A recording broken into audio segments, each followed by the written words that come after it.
프란체스카 여사의 회고록이 이어집니다. 그때 지배인이 베른에서 신문기자가 그를 찾아왔다고 전하자 그분은 이렇게 인사하고 급히 자리를 떴다. 덕택의 즐거운 시간이었습니다. 실례합니다.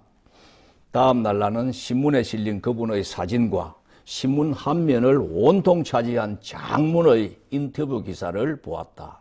내용을 살펴보니 한국이 독립해야만 아시아의 평화가 이룩될 수 있다. 이렇게 열렬히 주장한 것이었다. 별 생각 없이 나는 그 기사를 이렇게 오려서 봉투에 담았고 내 이름은 쓰지 않은 채 그분에게 전해달라면서 호텔 프론트에 맡겨두었다. 그런데 짤막한 답장이 왔다. 나에 관한 신문기사를 보내주신 친절에 감사드립니다. 이승만. 요렇게. 다음날 다른 신문에도 한국 독립에 관한 기사가 또 실렸길래 또 스크랩에서 보내드렸더니 답례로 차를 대접하겠다고 했다. 처음에 사양했지만 나는 그분과 함께 아름다운 호수를 바라보면서 담소를 나눌 기회가 있었다. 그분은 어려운 여건 속에서 정식 국적과 여권도 없이 동분서주하며 잃어버린 조국의 독립을 회복하기 위해 밤낮을 가리지 않고 일하면서도 지칠 줄 몰랐다. 그리고 58세의 나이에 어울리지 않을 만큼 넘치는 정열과 젊음을 지닌 이 한국의 독립투사와 얘기를 나누면서 조금씩 내 마음이 끌려갔다. 나는 어머니의 따가운 눈총을 느끼면서도 외로운 한국 독립운동가의 바쁜 일손을 돕기로 결심했다.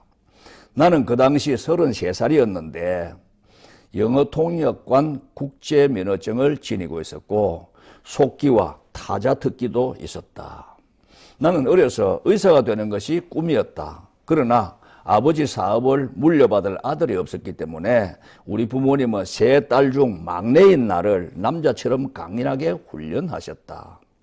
사업을 개성시키려고 나를 상업전문학교에 보냈고 언어 수업을 위해 스코틀랜드에 유학까지 가게 했었다. 그러나 나는 그동안 연마해온 나의 이 특기를 가지고 자금과 일손이 한없이 필요했던 이 항일 독립투사를 위해 무료 봉사를 자청한 것이었다.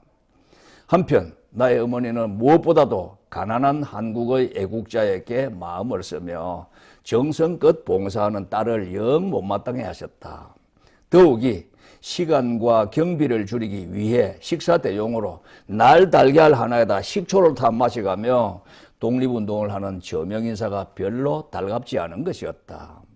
그래서 어머니는 일정을 앞당겨 곧바로 나를 데리고 비인의 집으로 돌아왔는데 일부러 그분과 작별할 시간도 주지 않았다. 그래도 나는 어머니 몰래 그분이 제일 좋아하는 김치와 맛나는 사워크라프트 한 병을 그분에게 전해주도록 호텔 프론트에 맡겨두고 떠나왔다.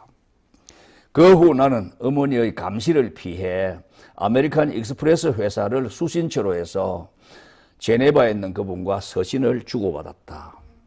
바로 그해 7월 모스크바로 가는 길에 비자를 받으러 비인에 왔던 이 박사와 나는 다시 만날 기회가 있었다. 그분은 한국의 독립 문제로 만날 사람이 많다 보니 늘 바빴고 나도 어머니와 감시 때문에 서로가 만나기는 참 쉽지 않았다. 그런 와중에서도 우리는 비인의 명소와 아름답고 시적인 숲속을 거닐 기회가 있었다. 소년처럼 순수하고 가식 없는 그분의 성실한 인품이 내게 힘든 선택을 하도록 용기를 북돋워 주었다. 나는 그때 사랑이라는 이 아름답고 로맨틱한 한국어를 알게 되었고 조용한 아침의 나라를 동경하게 되었다. 나이가 지긋한 동양신사라서 아무 탈이 없을 줄 알고 합석을 했다가 내 귀한 막내딸을 그토록 멀리까지 시집 보내게 되다니 이렇게 회한 섞어 한숨 지으시는 어머니와 가족들의 반대를 무릅쓰고 결국 나는 그분과의 결혼을 결심했다.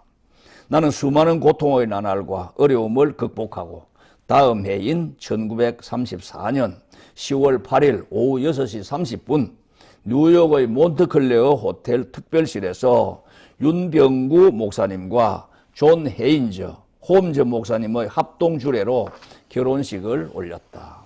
그런데 이번에는 그분의 동지와 동포들이 외국 여성과 결혼한 것 때문에 그에 대한 실망과 반발이 이루 말할 수 없이 컸다. 그때 우리들의 인간적 고뇌가 얼마나 깊고 컸는지 모른다. 사랑하는 가족과 동포들의 축복을 받지 못한 채 결혼했기 때문에 우리에게는 남다른 고충과 애로가 한두 가지 아니었고, 고생을 안 해본 나는 남몰래 눈물도 참 많이 흘렸다. 그래도 모든 것을 참고 이해와 믿음으로 극복하며 노력함으로써 온갖 어려움을 이겨낼 수가 있었다. 남편은 해외에서 30여 년간 독신으로 독립운동을 해왔고, 사고 한 개로 하루를 견디며 끼니를 걸을 때가 많았다. 심지어 생일날에 굶은 적도 있었다. 그러나 결혼 후 생일만은 꼭 미역국과 쌀밥과 잡채와 물김치를 차려서 그를 기쁘게 해주었다. 무엇보다도 집에서 아내가 만들어주는 규칙적인 식사를 할 수 있게 된 것을 그분은 무척이나 기쁘고 감사하며 생각했다. 제가 입수한 스토리는 여기까지입니다. 어떻습니까? 요즘 영부인 될 분들의 품성 문제로 나라가 온통 시끄럽지요. 이 이야기를 조용히 참고하시면 좋겠습니다. 고맙습니다.